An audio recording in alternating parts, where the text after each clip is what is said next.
Il parlait de Samuel Eto'o. Samuel Eto'o aurait pu le gagner aussi en 2010. Il gagne 6 trophées avec l'Inter, il finit 12e. Et en fait, moi, ce qui me fait rigoler un petit peu, c'est qu'avec Habib, on a l'impression qu'il porte un combat Habib ou un étendard. C'est comme si on devait se battre pour que Sadio Mané soit reconnu. Alors que par ses performances, il faut rappeler le Ballon d'Or. On ne dit pas que Sadio Mané est le meilleur joueur au monde, mais on dit que Sadio Mané, sur cette saison, est le meilleur. Et en fait, dans l'inconscient des gens, on doit tout le temps accompagner Ronaldo, on doit accompagner Messi. Non, sur l'année civile, Sadio Mané est le meilleur. Et sur l'année 2019, sur les accomplissements, c'est Sadio. Il mérite le Ballon d'Or. Après, moi, il y a un autre point que j'aimerais soulever, c'est le Ballon d'Or africain. Le Ballon d'Or africain, je pense qu'on devrait carrément l'enlever ou changer la règle.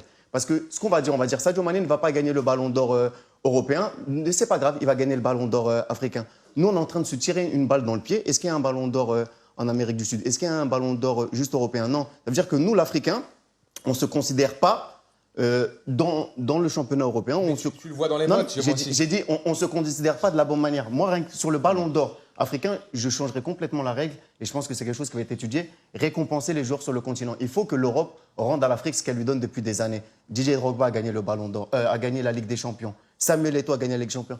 Sadio Mané a gagné la Ligue des Champions. Et en fait, ce n'est pas juste Sadio Mané qui le représente. Il représente tout le continent africain. D'où cette frustration. On se dit, après Georges Weah, vous ne pensez pas qu'il y a un joueur en Afrique qui aurait pu gagner le Ballon d'Or depuis des décennies? Et c'est le combat qu'on porte. Ce n'est pas le combat Sadio Mané. On ne vote pas pour les joueurs africains. Voilà. Quand on regarde le vote des journalistes africains, ils ne votent pas pour les joueurs africains. Ou en tout cas, ils ne mettent pas les joueurs africains en tête. Vous pensez que le journaliste argentin, il met Messi 5e? Il est peut-être très honnête à mettre Ronaldo 2, mais il va mettre Messi 1. Parce qu'il veut, en quelque sorte, supporter le joueur de son pays. Et moi, c'est ça qui m'ennuie un petit peu, c'est qu'aujourd'hui, j'ai l'impression que, comme l'a dit Diomansi, c'est qu'en fait, on veut pas élever le footballeur africain. On pense toujours qu'il part avec un métro de retard. C'est ça. Et aujourd'hui, c'est dommage, parce que ce que fournit le football africain, du continent africain, à tout ce football aujourd'hui en Europe ou ailleurs, est formidable. Est formidable. Et vous voyez les joueurs dont on a parlé, ce sont des joueurs qui ont été exceptionnels, qui ont marqué leur temps.